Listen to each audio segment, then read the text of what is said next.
Mesdames et messieurs, bonjour, bonsoir, vous êtes en direct de MNTV, l'émission c'est économique. Économique, comme vous le savez bien, c'est cette émission qui vous permet d'être à la une de l'évolution de l'actualité, sinon des activités économiques de notre pays. Alors, le thème de cette émission, comme le mardi dernier, c'est donc la création de l'emploi au Congo. C'est la deuxième partie de cette émission, c'est la deuxième partie du thème débattu, amorcé dans les débats dernièrement. Alors, je ne suis pas seul sur ce plateau, je suis avec à l'extrême gauche, avec monsieur Véron Mankou. Il est entrepreneur, jeune entrepreneur congolais. D'aucuns disent que c'est l'espoir effectivement de la jeunesse congolaise. En tout cas, sans commentaire, on va le découvrir à travers cette émission. Toujours à l'extrême gauche, nous sommes avec monsieur Omar Lidemba, c'est lui effectivement le directeur général de la Société de tuyauterie, chaudonnerie et de construction du Congo. À l'extrême droite, nous sommes avec monsieur Tsenge Tsingi, directeur général de Challenge Futura, et puis monsieur Alphonse Dongo, il est journaliste, économiste. Mesdames et messieurs, les décors étant plantés, nous allons très rapidement commencer cette émission. Bonjour chers invités et bienvenue à Économique. Bonsoir. Alors, nous allons commencer notre émission avec une question d'échauffement. Depuis dimanche dernier, le Nigeria est passé donc première puissance économique de l'Afrique et donc 26e donc au rang du monde. Donc, ce sont donc là les résultats publiés par la Banque mondiale. Qu'est-ce que cela vous inspire? Comment a-t-il fait le Nigeria pour pouvoir occuper cette place, Monsieur Tsenge? Le Nigeria, c'est quand même un très grand pays. Vous avez un micro, M. Tsenge? Un très grand pays en termes de population. Déjà, je pense que c'est près de 160 millions, si je m'imagine. 170 millions d'habitants. C'est pas rien. Avec 170 millions, on peut faire beaucoup de choses. C'est un pays qui a des potentialités énormes, mais également en termes de production pétrolière et tout. Et il y a, il faut le dire, un certain dynamisme économique, un certain dynamisme entrepreneurial dans ce pays, qui fait que il y a beaucoup d'entreprises qui se créent, ils attirent beaucoup d'investissements et qui peut justifier aujourd'hui la place de ce pays-là comme première puissance économique. Donc c'est justifié, mais il faut se dire que aussi que le Nigeria, ça pourrait être mieux, largement mieux que ça. Quand vous regardez les potentialités, je pense quand même que ça pouvait être beaucoup mieux. Monsieur Dongo, selon vous, pensez que ces chiffres suffisent pour illustrer le développement du Nigeria face sinon devant l'Afrique du Sud? Les chiffres comptent beaucoup en économie parce que vous avez déjà un fort potentiel de consommateurs de pratiquement 170 millions, mais surtout, il faut ajouter le pouvoir d'achat. Et pour une économie comme celle du Nigeria, il faut reconnaître qu'ils ont su diversifier leur économie parce que c'est une économie qui est basée sur le pétrole, mais le Nigeria ce n'est pas que du pétrole, bien que première puissance pétrolière dans le golfe de Guinée devant l'Angola et après c'est la Guinée équatoriale et le Congo, mais le Nigeria a pu, n'est-ce pas, investir dans le secteur bancaire avec évidemment des entrepreneurs qui sont des privés, qui ont déjà des banques, qui ont des tentacules pratiquement dans toute l'Afrique et même au-delà. Vous avez par exemple UBA Bank, pour ne pas faire la publicité de cette banque, et vous avez aussi donc des gens, des puissants hommes d'affaires comme des Dangote qui ont pu exploser. Cela montre à quel point les gens ont l'esprit entrepreneurial et qui sont accompagnés par leurs gouvernants. Voilà, c'est tout ce qui fait la force du Nigeria. Et puis le Nigeria a su tirer les dividendes de l'expropriation par Mugabe de certaines fermes, n'est-ce pas, au Zimbabwe. L'essentiel de ces fermiers a préféré, n'est-ce pas, émigrer vers le Nigeria. Et aujourd'hui, tout le monde sait que le Nigeria est, par exemple, pour retrouver le pays qui produit et qui vend des oranges, par exemple, à un pays agricole comme le Cameroun. Et que le Nigeria, on en parlait ici au cours d'une émission Point de Presse, je disais que il s'intéressait de plus en plus aussi à un produit qu'on appelle chez nous le netton, c'est-à-dire qu'on appelle vulgairement le coco, parce qu'à base de ce produit, il fabrique une boisson alcoolisée très prisée, et c'est aussi consommé sur la base alimentaire. Ça fait que, avec peut-être dans les prochaines années, il se pourrait que notre coco soit même exporté vers le Nigeria, parce que, par exemple, des pays environnants comme le Cameroun ou la République centrafricaine bénéficient évidemment des dividendes de cet entrepreneuriat, n'est-ce pas, nigérian. Donc, c'est tout dire qu'au-delà du chiffre, mais il y a aussi une véritable montée en puissance d'une classe moyenne qui s'exprime à travers les banques que nous voyons, qui s'exprime à travers des sociétés qui ont pignon sur rue, pour ne citer que M. Dangote, qui est l'un des rares à figurer sur le classement des meilleurs des puissants financiers du monde. Donc autant de choses qui, à mon avis, qui prouvent quand même que ce pays est en train d'avancer, et cela ne m'étonne guère si aujourd'hui le Nigeria passe devant l'Afrique du Sud comme la première puissance économique de l'Afrique. Monsieur Véron-Mancou, déjà le Nigeria devant l'Afrique du Sud est très faible par PIB, PIB par habitant. Les infrastructures donc sont très faibles, je l'ai dit tantôt, devant l'Afrique du Sud. Et aussi quand on parle de développement, il faut voir la gouvernance. Pensez-vous que le développement du Nigeria est effectif, sachant qu'aujourd'hui elle est première puissance de l'Afrique, face à l'Afrique du Sud, bien entendu? Bon, je ne suis pas un grand spécialiste des questions économiques, c'est un fait, mais vous savez, le Nigeria était déjà devant l'Afrique du Sud, et ça fait bientôt près de 3 ans. Si aujourd'hui, il y a quelques jours, on dit que le Nigeria est passé première puissance économique, c'est parce qu'en fait, ils ont juste changé la méthode de calcul de leur PIB. Mais si on revoit un peu la formule qui a été utilisée, depuis l'année passée, le Nigeria était déjà devant. Mais quand on connaît le pays, quand on connaît les problèmes qu'ils rencontrent généralement en matière de sécurité, on connaît tous Boko Haram, on connaît tout ce qui se passe là-bas, et quand on voit aussi en matière de corruption, je pense qu'il y a beaucoup à faire, parce qu'un pays comme l'Afrique du Sud n'était pas premier parce qu'il y avait plus d'habitants. Ils étaient premiers parce qu'ils avaient, on va dire, une plateforme économique qui était croissante, qui était stable et qui était forte. Ce qui n'est pas le cas du Nigeria, mais on espère bien que le Nigeria va continuer dans cette lancée, parce que un Nigeria puissant, c'est une sous-région de la zone UEMOA qui sera, je pense, qui va bénéficier de tout cela. Monsieur Mbemba, est-ce qu'un jour on peut penser voir le Congo, première puissance économique de l'Afrique? Et ça, c'est une très bonne question. Je voulais plutôt revenir sur un fait.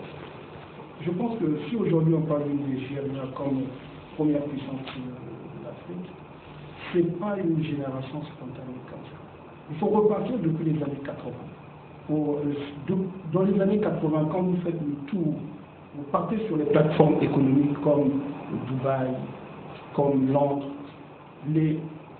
comment on appelle, les Africains qui étaient beaucoup plus actifs à cette époque déjà. Parce que c'est là où commençait effectivement déjà, si vous voulez, le terreau des hommes d'affaires africains, dans les années 80. On rencontrait plus de Nigérians, comment on appelle, à Dubaï, oui, à Londres, qui étaient complètement lancés dans les affaires, pendant que, par exemple, nous, au Congo, on était encore très loin, on ne parlait même pas des affaires. C'était même d'ailleurs, et même jusqu'à maintenant, gagner de l'argent chez nous, c'est même comme un tabou. Aujourd'hui, il faut que les gens, les Congolais, pour qu'on arrive à cela demain, parce que c'est possible que malgré nos 4 ou 5 millions d'habitants, nous avons l'image du Qatar. On peut effectivement faire des progrès. Comment? Il faut d'abord, qu'on accepte, que les Congolais acceptent de tout faire pour être des milliardaires. Un milliardaire congolais, c'est comme si c'était un extraterrestre. Alors qu'il suffit de travailler. Mais travailler dur, bien sûr. Soyez un peu plus explicite, tu travailles comment? Mais vous savez, je ne fais pas de la politique, mais dans toute chose, je dis, il y a d'abord le contexte économique. Le contexte économique s'est amélioré. Malheureusement, il n'y a pas comment dirais-je, l'incitation? Pas d'incitation. C'est un état d'esprit. cet état d'esprit au niveau des Congolais n'est pas trop développé. L'entrepreneuriat congolais ne se développe pas parce que tout simplement, les jeunes Congolais ne sont pas... C'est pour ça que je suivais dans... Manque de formation qualifiante. Il y a ça, mais ça on pourra y revenir parce qu'effectivement, on a ce problème qui est très important. Nous, en tant que chef d'entreprise, on est obligé deux fois de faire venir des gens de l'étranger pour travailler chez nous. C'est très très difficile. Mais pour essayer de ramasser tout ça, je dirais qu'il faut d'abord que le Congolais accepte de gagner de l'argent. Que gagner de l'argent ne soit pas, comme dirais-je, comme si c'était un miracle. On doit gagner de l'argent parce qu'on a travaillé dur. Ça doit être le résultat d'un travail. Et quand on travaille, on doit se dire, je veux, sans complexe. Aujourd'hui, on parle de Dangote, comme a dit mon collègue en face. Dangote, il a travaillé. C'est pas tombé. Nous, on pense qu'il suffit de connaître, d'être à côté d'un homme politique et tout. Donc, il y a tout ça, tout cet environnement-là qu'il faut effectivement dépoussiérer pour mettre les Congolais en position de gagner de l'argent. Quand on va mettre les Congolais en position de gagner suffisamment d'argent, quand ils sont prêts effectivement à relever le challenge pour devenir des milliardaires, parce qu'il faut mettre la barre très haute, dire je veux être milliardaire. À ce moment-là, on travaille pour être milliardaire. Maintenant, si effectivement on n'atteint pas, mais on va aller vers là. Et si on est nombreux, les Congolais sont nombreux à aller vers cette ambition-là, je pense qu'on sera surpris d'ici 2024 d'avoir effectivement quelque chose qui va bouger. Puisque le climat économique est en train de se développer, mais sans trop de Congolais. Parce que vous voyez, aujourd'hui, juste pour faire une parenthèse, je ne pouvais pas monopoliser la parole, il y a beaucoup d'étrangers qui sont venus, c'est l'Eldorado en ce moment. Tout le monde frappe à la porte du tourisme. Il faut que les Congolais se retirent. L'économie du Congo passe aussi par la formation qualifiante, M. Alphonse Dongo. Quel effort fournit le gouvernement pour alimenter un peu ce secteur de la formation qualifiante? Avant de répondre à ta question, je voudrais un peu embrayer sur ce que disait M. Mbemba tout à l'heure. Quand on parle de Dangote, vous allez constater, parce que c'est un exemple qui, par effet d'entraînement, peut aussi susciter des vocations chez nous. Dangote n'est pas parti du néant, c'est-à-dire c'est les autorités nigérianes politiques qui ont suscité, n'est-ce pas, des entrepreneurs en leur disant, écoutez, vous n'allez pas laisser tel secteur entre les mains des étrangers. Il y a des sociétés nigérianes, est-ce que vous ne pouvez pas prendre des actions dans ces sociétés qui sont revendues, n'est-ce pas, à l'initiative, n'est-ce pas, des programmes que la Banque mondiale initiait dans ce pays. Et donc, vous voyez que les autorités nigérianes ont adhéré pour susciter évidemment des vocations, pour soutenir l'entrepreneuriat local. Et je pense que chez nous, c'est des choses qu'on peut faire. Lorsque vous parlez de formation qualifiante, il ne s'agit pas seulement de ça. Je pense qu'il y a des gens qui bénéficient quand même d'une formation pointue. Monsieur, n'est-ce pas, Vérol qui est là, vous n'allez pas me dire qu'il n'a pas la formation requise qu'il faut pour mener à bien, n'est-ce pas, les projets qui le préoccupent. Mon voisin, M. Tsenekile, qui est là, je pense que c'est un prototype, n'est-ce pas, de quelqu'un qui est bien formé. Donc, ça ne veut pas seulement dire qu'il faut une bonne formation qualifiante. C'est vrai qu'il faut que nous ayons cette formation, des gens bien formés, des gens outillés, mais il faudrait aussi que l'État mette la main à la pâte, et pour cela, peut-être que nous allons en débattre au cours de cette émission, ça passe par beaucoup de choses, le financement des entreprises, l'assouplissement, n'est-ce pas, de la fiscalité, susciter, n'est-ce pas, évidemment, des vocations pour que puisse éclore un entrepreneuriat local. Donc, au-delà de la formation, j'en conviens avec vous qu'il y a encore des problèmes à ce niveau, mais ceux qui sont déjà sur le terrain s'en plaignent, l'État ne fait rien pour pouvoir les mener, pour pouvoir les canaliser et les conduire à l'image, par exemple, donc, des Dangote, par exemple, pour ce qui est du Nigeria.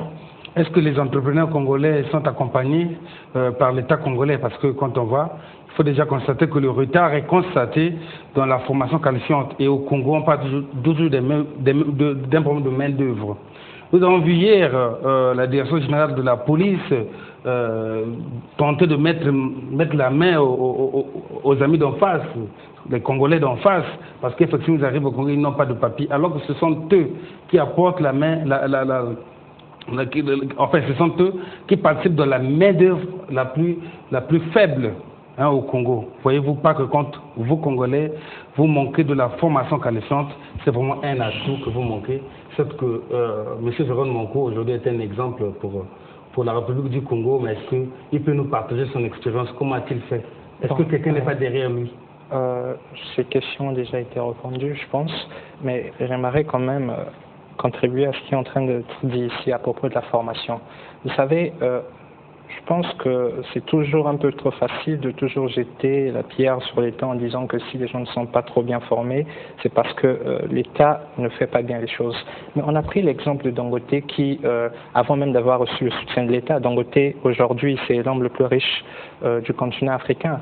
Mais on oublie parfois ça fait plus de 30 ans qu'il est dans les affaires. Il a commencé à vendre, je crois, du ciment, il était encore très jeune. Et aujourd'hui, quand on voit son passage, c'est comme le disait mon doyen ici, c'est le travail. Il a travaillé d'abord avant que l'État vienne vers lui pour proposer de racheter quelque chose. C'est parce que l'État pensait qu'il avait de l'argent. Si l'État savait qu'il n'avait pas de l'argent, il ne pouvait pas se retourner vers Dangote en disant que nous sommes en train de privatiser. Prenez cela pour vous. Donc, sur ce côté, je pense qu'avant que l'État puisse agir, Dangote a fait lui-même. Et dans le cas de la formation, comme le doyen vient de dire, c'est vrai qu'on a besoin d'une formation qualifiante, mais des exemples, par exemple, dans mon domaine de technologie, ont prouvé que parfois, avoir un bac plus 5 ne suffisait pas. Il y a des gens qui avaient même des bacs moins 5 qui ont fait des grandes choses. Aujourd'hui, quand on prend des entreprises qui, dans mon domaine des nouvelles technologies, sont au top aujourd'hui, à part Google qui a été créé par des docteurs en informatique, des doctorants, mais les autres comme Microsoft, comme Apple, comme Facebook n'ont pas été créés par des gens qui ont des bacs plus 2. C'est dire que le plus important, c'est d'avoir l'idée, c'est savoir structurer l'idée et aussi de le présenter. Bon, c'est vrai que nous avons un problème ici, la formation généralement ne suit pas, mais nous savons tous que l'État est confronté à beaucoup de problèmes sur le secteur de la formation. On n'a qu'à voir l'université Maringouabi, on sent que ça ne va pas.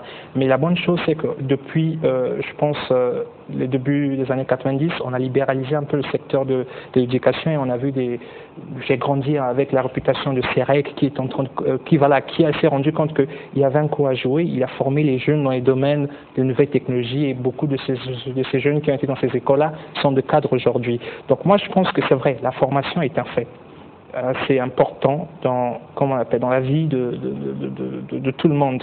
Mais parfois, pour d'autres formations, l'État ne peut pas suivre. Regardez notre cas, nous avons du mal à recruter nos talents parce que ici, il n'y a pas d'école qui forme des ingénieurs. Mais on peut comprendre aussi pourquoi cela est arrivé, parce que de là, il s'imaginait qu'un jour, au Congo, on devait ouvrir une usine qui va construire des téléphones ou commencer à concevoir des tablettes. Je pense qu'un peu le réalisme aurait fait que les gens n'attendaient pas ça pour si proche. Vous voyez, pour un pays qui vise l'émergence en 2025. Mais vous savez, on peut être émergent et ne pas être, comme on appelle, concepteur ou bien assembleur de téléphone. L'Afrique du Sud est un pays émergent, mais il n'y a pas d'usine de téléphone là-bas. L'émergence ne veut pas dire qu'on est capable de tout faire. L'émergence veut dire tout simplement, selon ma compréhension, c'est qu'il y a des endroits qu'on a ciblés, des opportunités qu'on a ciblées, et on veut faire en sorte que nous soyons, on va dire, compétitifs par rapport aux autres. Aujourd'hui, l'Afrique du Sud, par rapport à d'autres pays, il y a une grande compétition. C'est vrai qu'elle n'est plus la première puissance économique en Afrique, mais elle est toujours compétitive face à d'autres puissances étrangères. Revenons les cas de l'opération de police dont vous avez fait mention, je ne vais pas monopoliser la parole, mais il faut dire que quand vous parlez de main-d'œuvre qu'ils apportent, c'est bien, c'est de la main-d'œuvre, mais rares sont ceux qu'ils traversent ici, qui se retrouvent cadres dans les bureaux. Donc je pense qu'il faut parfois un peu relativiser sur cette question-là. Je rappelle que vous avez la possibilité d'envoyer vos SMS au 06 966 22 26 parce que le numéro va tout à l'heure être affiché. 966 06 966 22 26. Posez vos questions à tous les invités et sur ce plateau. Alors, Monsieur Bemba, qu'entendez-vous par emploi décent au Congo? Je rappelle que le président de la République, dans le chemin de l'avenir, a promis 40 000 emplois par année. Je dis bien 40 000 emplois par année. Alors, il parle d'emplois décents, d'emplois pérennes. Qu'entendez-vous par cette expression? Bon, en fait, je pense que il faut faire une analyse. Nous sommes sur le terrain, il faut être pragmatique. Je suis chef d'entreprise. Mon entreprise emploie près de 350, j'ai près de 350 agents avec 14 ingénieurs. Moi, les 14 ingénieurs, je n'ai que 3 Congolais. C'est le problème que parlait mon jeune frère. Parce que les Congolais sont incompétents? Non, ce n'est pas parce qu'ils sont incompétents, nous avons un manque. Nous avons un manque. Si vous demandez à un géotechnicien aujourd'hui, un géotechnicien, on a du mal à le recruter. On a du mal à le recruter, tout simplement. Comme je vous ai dit, on a un problème. Depuis les années 80, c'est pour ça que je dis, le problème n'est pas de voir si on peut sortir les 45 000 emplois. 40 000. 40 000 emplois. Ça, c'est techniquement possible parce que le président de la République, quand il le dit, je pense qu'il a les éléments nécessaires et ça se prouve. Quand vous avez le développement des mines, qui est en train de se faire, quand vous avez le boom avec Moho Nord, moi je suis de Pointe-Noire, donc je peux bien vous en parler, et quand vous avez l'ensemble des efforts qui sont faits sur l'agriculture, on peut se dire qu'on peut avoir les 40 000 emplois. Maintenant, le vrai problème, ce n'est pas les 40 000 emplois, c'est qui employer. C'est le même problème que nous avons au jour d'aujourd'hui. Qui employer? Est-ce que les 40 000 emplois vont être encore pris par les étrangers? C'est le problème, même si ça arrive dans une moindre mesure de nos amis d'en face et même de nos amis ouest-africains, des Libanais, de tout ce qui... Je ne suis pas xénophobe parce que moi-même je les emploie, mais je dis qu'il faut d'abord, dans un premier temps, dépoussiérer la mentalité congolaise. Il faut que les jeunes Congolais, puissent avoir l'envie de gagner de l'argent. Parce qu'on travaille pour gagner de l'argent. C'est aussi simple que ça. On ne travaille pas parce que on veut... Non, c'est pour gagner de l'argent. Donc, je vais vous poser quand même une question. Est-ce que vous pensez que les Congolais n'ont pas envie de gagner de l'argent? Non, voilà. Alors moi, c'est une question aussi. Je peux répondre à cette question. Oui, allez-y. Je veux vous renvoyer dans la cité. Je vous renvoie dans la cité.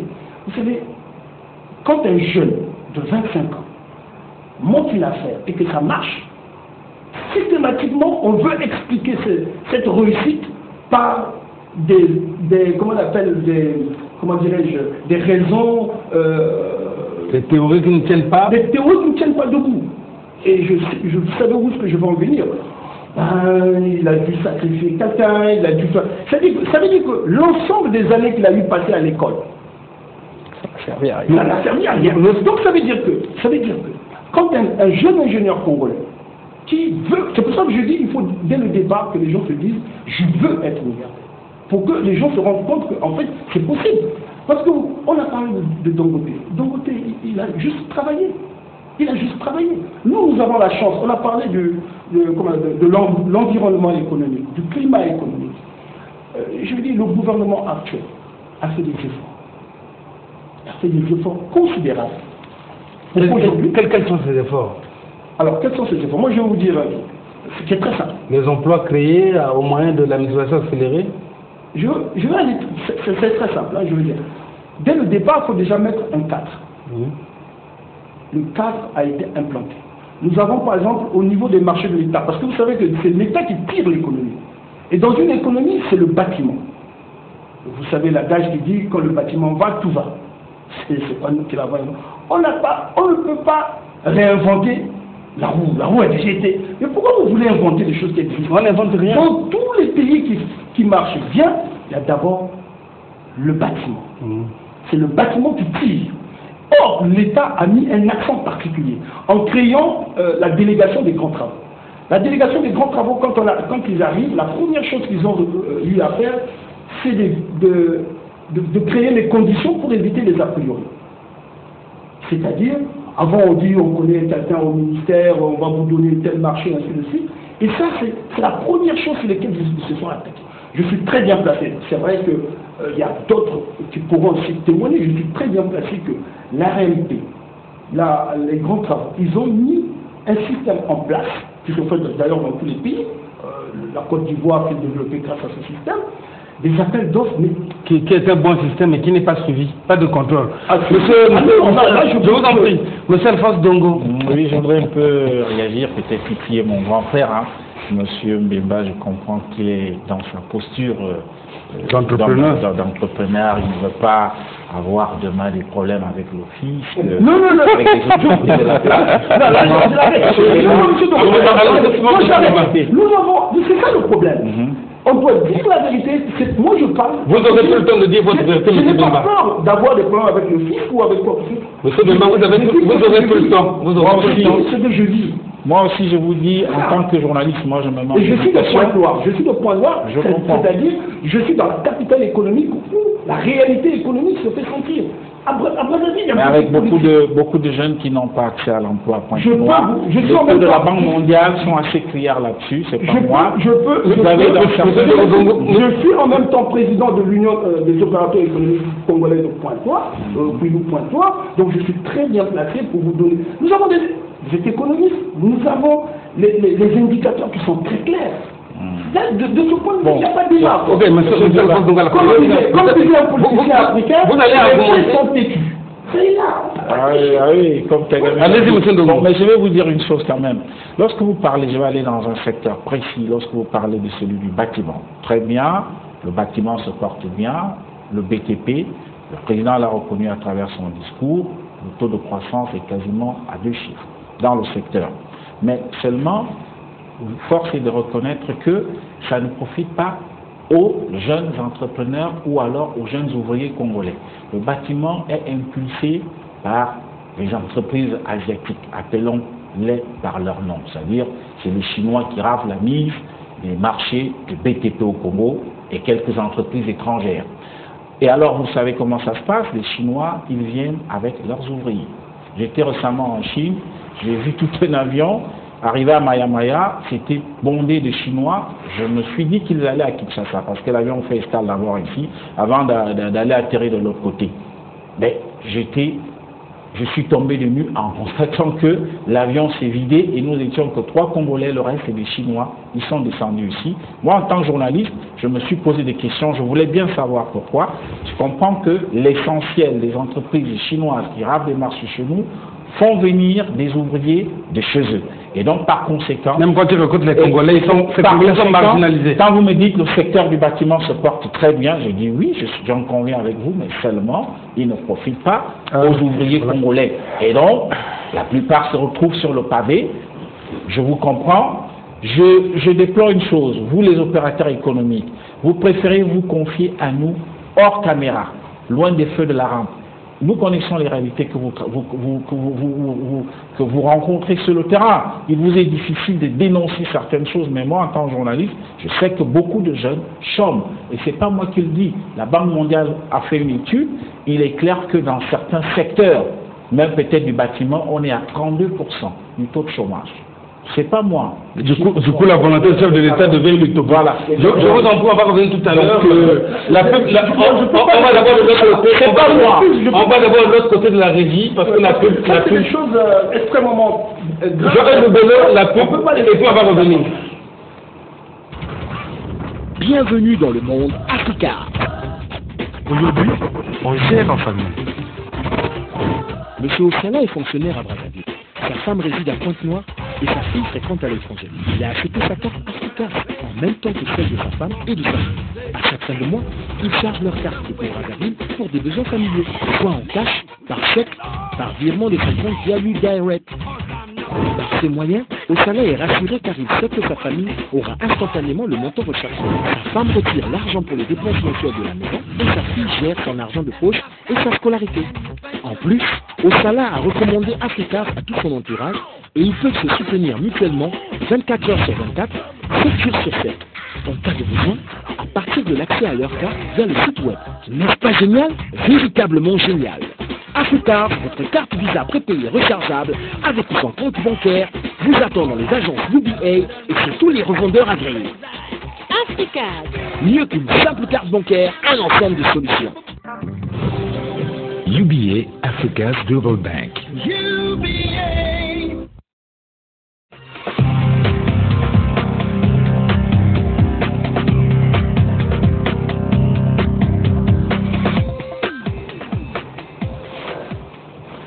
Voilà, nous sommes de retour sur ce plateau. Nous rappelons que Cette émission est coordonnée par Elie Smith avec la collaboration d'Emery Patrice Obargui. Alors, pourquoi aujourd'hui les Congolais préfèrent aller à la fonction publique qu'aller à l'informel?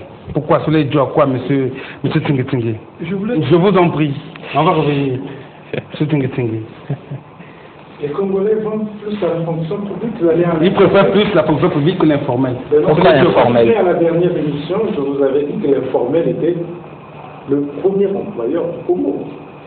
C'est quand même 78% des Congolais qui exercent dans l'informel ou ont de l'emploi dans l'informel. Quel genre d'emploi? 78%. Pas d'emploi vous avez à peu près, permettez, 9% d'emplois sont dans le public et 13% de privé. C'est-à-dire que l'informel, c'est quoi? Mais l'informel, c'est un moment qui dans les beignets. C'est tous ces gens qui ont, comme on dit, ces waras, qui ont cette activité de quincaillerie. Qui recrutent en même temps. C'est tous ces baladeurs qui vendent, c'est tout l'auto-emploi que nous avons. Il y en a beaucoup. Tous ces gens qui réparent les téléphones sur l'avenue de la Paix font partie, c'est de l'auto-emploi. Je pense que la question qui devait être posée, c'est de savoir pourquoi les jeunes Congolais préfèrent aller à la fonction publique et de créer leur entreprise. Parce que dire qu'aller à l'informel, c'est un peu, comme il dit, l'informel est le premier employeur au Congo. Oui, c'est le premier employeur au Congo. Je vous en prie. Souvent une idée péjorative de l'informel. Il faut respecter le secteur qui vous donne le plus d'emplois. Exactement. Même si ce secteur-là, si vous voulez... Monsieur Tingue, je vous en prie. Tous les vendredis, par exemple, vous verrez que les boutiques sont gérées par des Ouest-Africains et le Congolais, celui qui crée sa boutique, si c'est un jour de lundi, la boutique, ça ne marche pas. Je ne sais pas si c'est un témoin. Et la maman qui nous vend notre poisson d'eau douce au marché, c'est l'informel. Si, c'est l'auto-emploi. Ce sont des métiers. Alors, ce que je voudrais dire, oui. c'est ce qui est très très important, c'est le problème de la création de l'emploi. La création de l'emploi, pour qui est création d'emploi, la plus grande partie des emplois, ça sera le secteur privé. Ça sera des entreprises. Il faut bien qu'on puisse créer des entreprises. Il se passe, comme on a dit tout à l'heure avec les Chinois, on est dans un environnement mondialisé. Ça fait que, bon, le Congo est mal préparé pour affronter la mondialisation.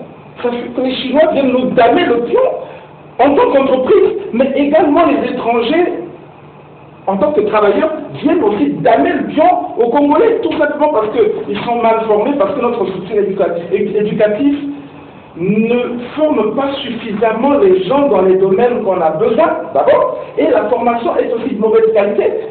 Prenez le déséquilibre qu'il y a entre les gens qui vont dans les formations économiques, sciences humaines, psychologie, lettres, vous avez à peu près 19 000 étudiants qui vont dans ça. Et vous avez à peu près 1000 étudiants, sur les 20 000 étudiants que nous avons, chaque année vous avez à peu près 1000 qui vont dans les formations scientifiques. Et dans ces 1000-là, vous avez, sur les formations technologiques, très peu, très très peu. Ce qui se passe, c'est quoi? Ça montre bien qu'il y a une restructuration nécessaire, une refondation de notre enseignement. Sinon, qu'est-ce qui va se passer?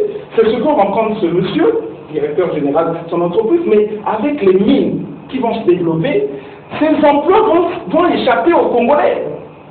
Tout simplement, ils vont échapper aux Congolais. Ce sont les étrangers qui viendront prendre ces emplois, soit parce qu'ils sont mieux formés, soit parce que ces spécialités-là, on ne les a pas, on ne les aura pas.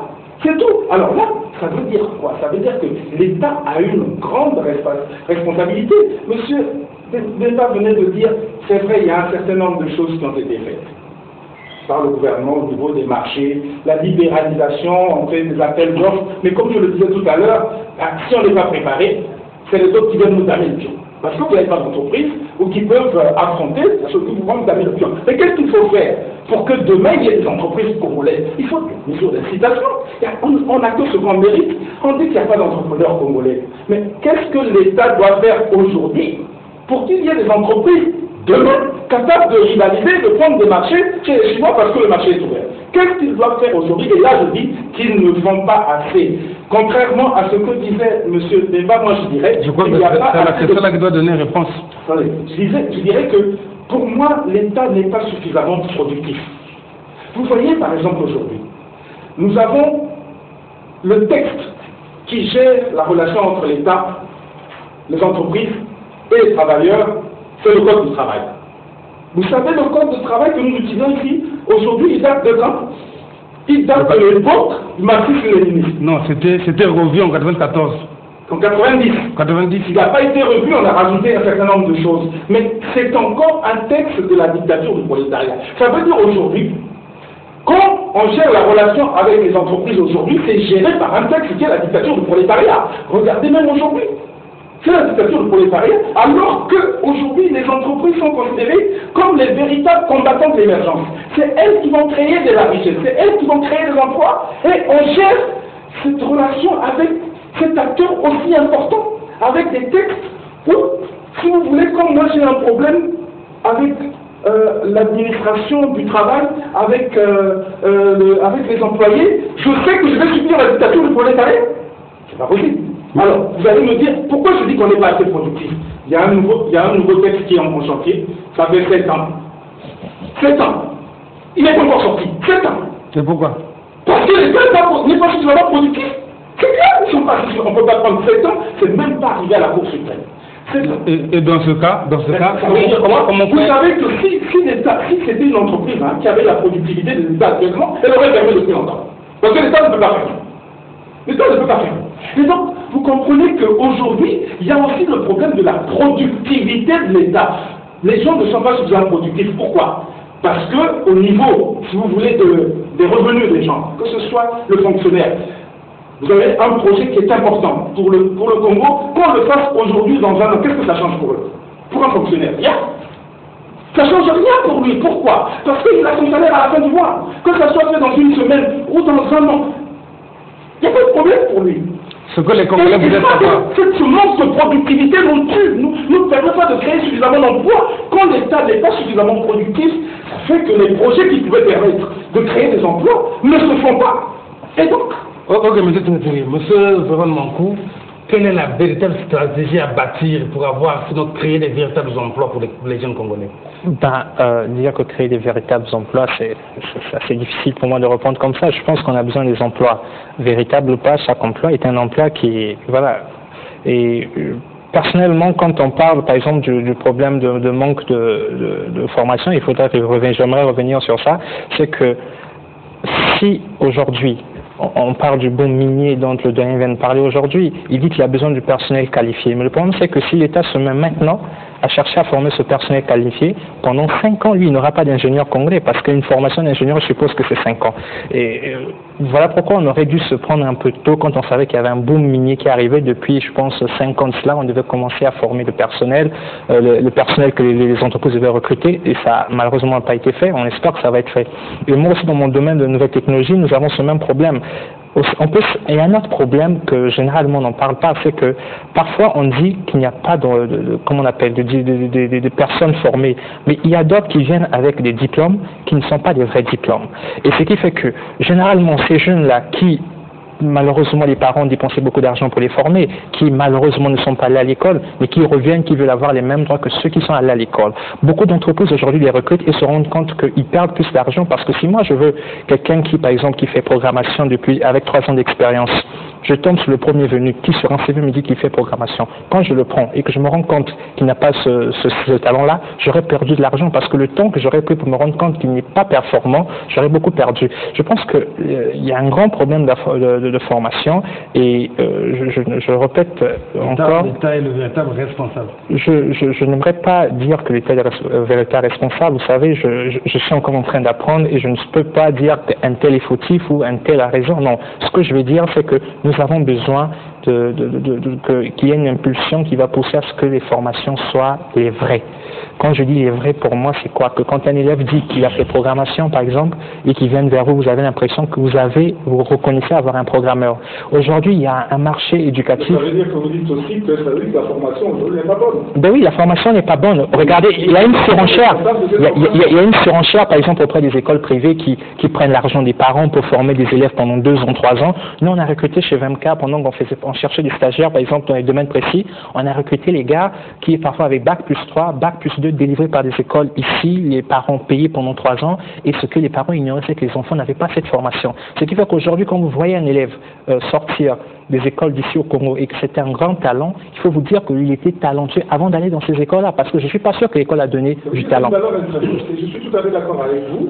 Aujourd'hui, c'est une valeur tout à fait intrinsèque. Quand quelqu'un sort du lot, ce n'est pas le produit de notre système d'enseignement, c'est sa valeur intrinsèque. C'est un effort personnel. Notre système d'éducation aujourd'hui n'est pas à la hauteur des enjeux de demain. Et aujourd'hui, nous avons besoin d'une politique innovante. Véritablement, je crois que le maître mot chez nous aujourd'hui, c'est l'innovation. Et l'innovation doit commencer au niveau du politique. Il faudrait que le gouvernement soit innovant, beaucoup plus innovant qu'il ne l'est aujourd'hui. En faisant quoi? En ayant des politiques audacieuses. Moi j'ai entendu M. Demba dire qu'il faut oser. Mais il faut qu'on sente que nos politiques, nos gouvernants osent avec des politiques dignes de ce nom qui soient innovantes. Il faut qu'on ait une administration, vous voyez notre administration que je disais tout à l'heure. Vous l'avez déjà dit, M. Bemba. Oui. Monsieur, vous êtes référé, autant pour moi. Aussi. Il faut une administration innovante parce que nous avons besoin des textes qui nous permettent aujourd'hui d'aller de l'avant. Aujourd'hui, le Congolais voudrait réellement savoir, M. Bemba, comment faire pour devenir entrepreneur dans un pays comme le Congo, où tout est au son, je ne sais pas, des hommes politiques. Alors, voyez-vous, comment faire pour devenir, parce que vous voyez, M. Bemba, au Congo, il y a des fonds de soutien partout, pratiquement dans tous les domaines. Fonds de soutien à l'agriculture, fonds de soutien à la création d'emplois, fonds de soutien. Mais où vont ces fonds? Ces fonds vont où? Et comment faire finalement, c'est la question que je vous pose, pour devenir entrepreneur au Congo? Donc, moi, je pense qu'il faut, comme diraient les chrétiens, il faut aller à la Genève. C'est une leçon. C'est pas compliqué. Depuis les années 80, on était dans un système précis. Que nous avons, dans ce système, on n'était pas préparé pour devenir des hommes d'affaires, pour faire des affaires, pour gagner de l'argent. Gagner de l'argent au Congo, c'était un tabou. Et ça continue jusqu'aujourd'hui. Ça, c'est le premier problème. C'est pour ça que je dis qu'il y a d'abord un travail de nettoyage sur le plan des mentalités. Il manque l'incitation aussi. Non, avant l'incitation, il faut faire le nettoyage des mentalités. Ça, c'est la première chose. Après, pendant qu'on fait le nettoyage de mentalité, il y a un problème qui se pose. Le président dit on veut être émergent d'ici 2025. Mais on a un problème. On n'a pas les entreprises nécessaires. On n'a pas les travailleurs nécessaires. Qu'est-ce qu'il faut? Il faut créer un système de compétition et de compagnonnage. C'est ce qu'il faut faire en ce moment. C'est pour ça que tout à l'heure, j'ai essayé, comme mon frère disait qu'il y a des Chinois qui sont arrivés en masse, ça me faisait un peu sourire parce qu'en fait, comme je disais tout à l'heure, les faits sont têtus. Qu'est-ce qui s'est passé? C'est que le gouvernement s'est rendu compte qu'il n'avait pas des hommes d'affaires capables d'amener le Congo vers l'émergence.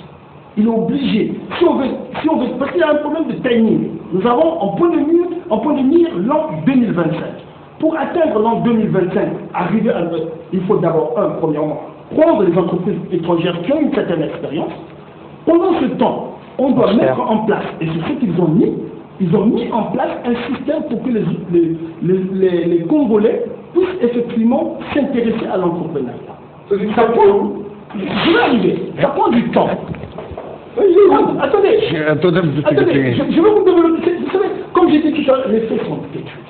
Quand on a commencé la municipalisation, l'ensemble des bâtiments régaliens étaient faits par les Chinois. L'ensemble des bâtiments, les mairies, les sous-préfectures, tout ça a été fait par les Chinois. Au jour d'aujourd'hui, aucune entreprise chinoise, dans toutes vous avez la municipalisation du Poul, la municipalisation des plateaux, la municipalisation de la Lekoum. Aucune entreprise chinoise, ni française, ni autre, n'a gagné les sous-préfectures, les mairies. C'est que des entreprises congolaises. Que des entreprises. Vous êtes sûr de ce que vous dites? J'ai des éléments, c'est très simple. Il suffit de faire, moi, je peux prendre ça à mes frais, on se dépend dans les départements pour voir ce qui a été fait. Par quelle entreprise? Maintenant, pourquoi c'est arrivé? Mais c'est tout simplement parce que jusqu'à une certaine période, on a laissé les Chinois faire. Moi, quand on m'a confié mes premiers marchés, on m'a dit, voilà ce qu'il faut faire, et ils ont fait ça en temps de temps. Et c'est un challenge. Voilà, et on est nombreux comme ça. On n'est peut-être pas contre les Chinois, mais plutôt il s'agit du salaire. Chaque chose. Le salaire proposé par les entreprises chinoises. Non, les Chinois pour nous, il faut les ils construisent bien. Non, il faut les virer. Il faut les virer. Mais pour les virer, il faut qu'on soit capable. Mais avant qu'on les vire, il faut qu'on tire. C'est ça le transfert de technologie. Ce que les Français n'ont pas réussi à faire, mais les Chinois arrivent à les faire. Vous savez, comme je dis, les bâtiments régaliens là, que les Congolais construisent maintenant, il suffit d'aller voir un peu dans l'ensemble de ces localités ce que les Congolais ont fait. Mais c'est le transfert des technologies des Chinois qu'on va bientôt virer quand on sera prêt effectivement à arriver à ce niveau-là. Je vais vous dire un truc. Dans le domaine de l'eau et de l'électricité, jusqu'à pas très longtemps, il n'y avait aucune entreprise congolaise. Aucune entreprise congolaise. Donc c'est pour ça que je dis dès le départ, il faut nettoyer les mentalités pour que les gens se disent je veux être milliardaire. Et là, qu'est-ce que vous faites? Quand on veut être milliardaire, à ce moment-là, on enlève la veste, on se bat tous les jours et on travaille. C'est vrai qu'on n'y est pas encore nous-mêmes, mais l'objectif c'est ça. C'est-à-dire quand on a un objectif, on essaie de l'atteindre. Vous savez, nous avons le gros problème. Nous avons eu, en fait, comment on appelle, il y a eu un mélange de cultures. Ça a été très néfaste. Il y a eu la culture de la dictature du prolétariat, comme disait mon frère, et il y a eu la colonisation occidentale. Après, en amont, nous avons notre propre identité. On n'a pas su faire trouver l'alchimie qu'il nous fallait. Aujourd'hui, l'État ne peut pas attendre que les opérateurs congolais soient au top pour déclencher comment on appelle l'émergence en 2024. Donc on prend les Chinois et les autres, bien sûr, on n'exclut personne, on prend les Chinois et les autres, et on nous demande à nous, opérateurs congolais, de les virer, c'est-à-dire de prendre leur place. On ne prend pas les Chinois viennent conquérir. Non, mais oui, on ne prend pas les Chinois. Non, je vous dis. Non, les Chinois sont des conquérants aujourd'hui. Non, mais pourquoi ils sont conquérants? Et bien sûr, je sais que ils sont venus conquérir ces non colonisables, l'espace qui est vide, ils l'ont. Oui, mais pourquoi? Parce que nous aujourd'hui, quel est notre objectif? Si notre objectif demain, c'est de faire que les entreprises chinoises ne viennent plus en masse, on doit maintenant travailler pour qu'on soit cette autant. Oui, mais il faut travailler maintenant. Il faut se former. Pourquoi? Parce que, premièrement, est-ce que les entreprises chinoises sont mauvaises? Non! C'est des bonnes entreprises. Non, je vais vous donner un. Nous avons eu des événements malheureux. Nous avons eu des événements malheureux du 4 mars. Dans ces événements malheureux, vous savez, il y a quelque chose il y a un enseignement que nous avons tiré. Le président de la République disait, parmi les édifices qui sont tous été rasés, sauf les édifices construits par les Chinois. Voilà, ils ont ça montre à suffisance que ça veut dire que les études de sol, c'est pour ça que je parlais des techniciens en géotechnie, je sais de quoi je parle. Les études de sol n'ont pas été bâclées, tout a été suivi. C'est-à-dire le chronogramme qu'il faut suivre normalement pour exécuter les chantiers ont été suivis. Moi, on ne fera pas en fait. Ce qu'il faut éviter de faire, c'est de faire le procès des Chinois qui arrivent. des Chinois. Non, c'est notre propre procès que nous voulons faire. Il faut le procès des Chinois.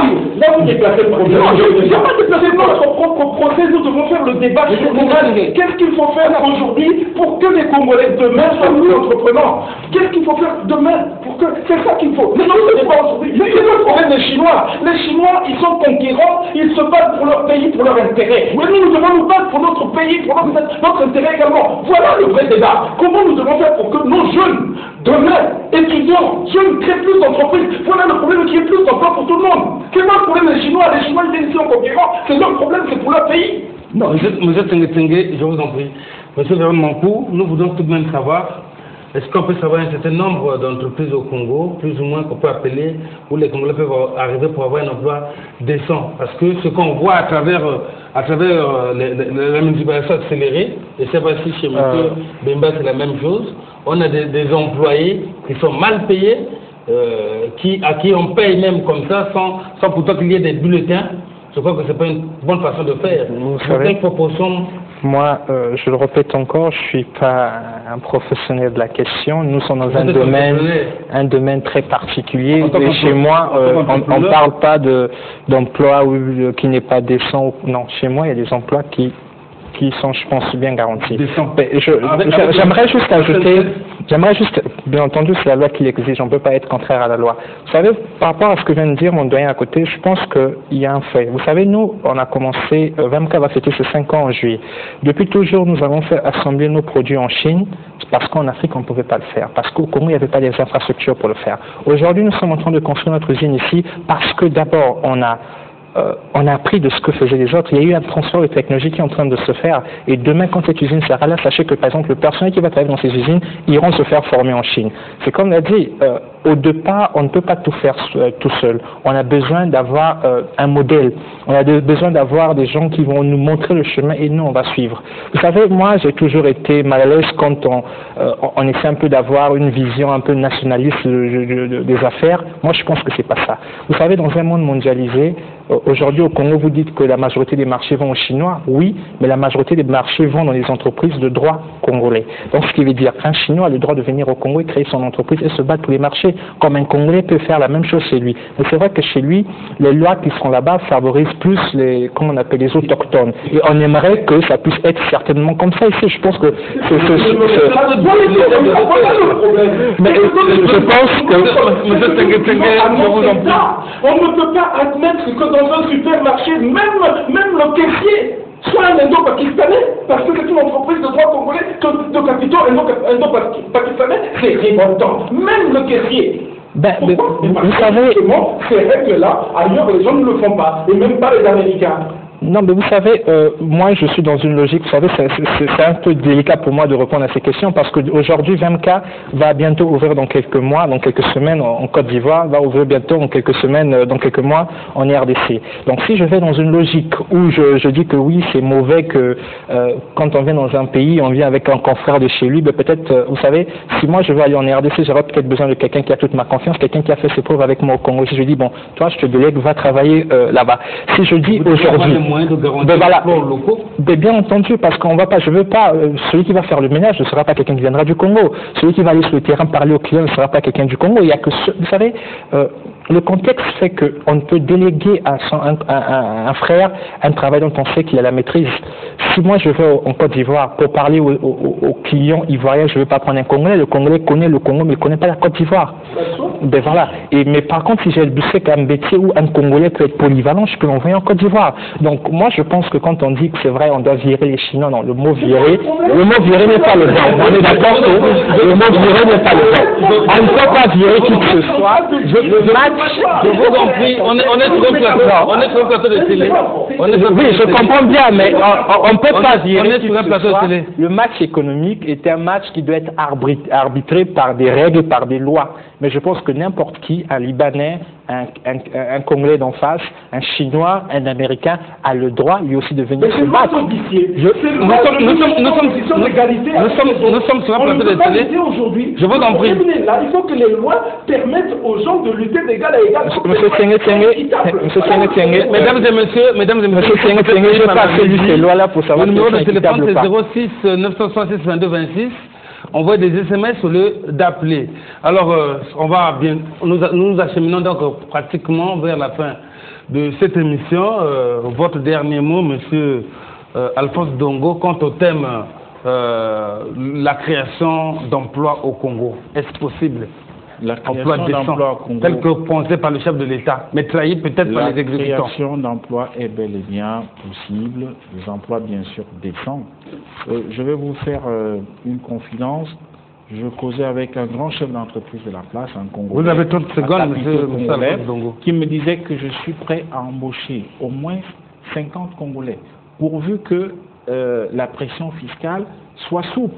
Parce que autant l'office me demande beaucoup d'argent à payer, autant moi je ne peux pas, n'est-ce pas, embaucher des jeunes Congolais. Donc ça veut dire qu'il appartient au gouvernement de revoir un peu sa politique fiscale vis-à-vis de certaines entreprises qui voudraient embaucher des Congolais. Que cela, qu'on leur donne quand même une fiscalité incitative afin de permettre, n'est-ce pas, d'absorber la main-d'œuvre qui est sur le pavé. C'est très important. Monsieur Tingue, la création d'emplois au Congo, ça vous a beaucoup inspiré? La création d'emplois au Congo, vous savez, aujourd'hui, il y aurait beaucoup plus d'emplois qui se créeraient si le gouvernement était beaucoup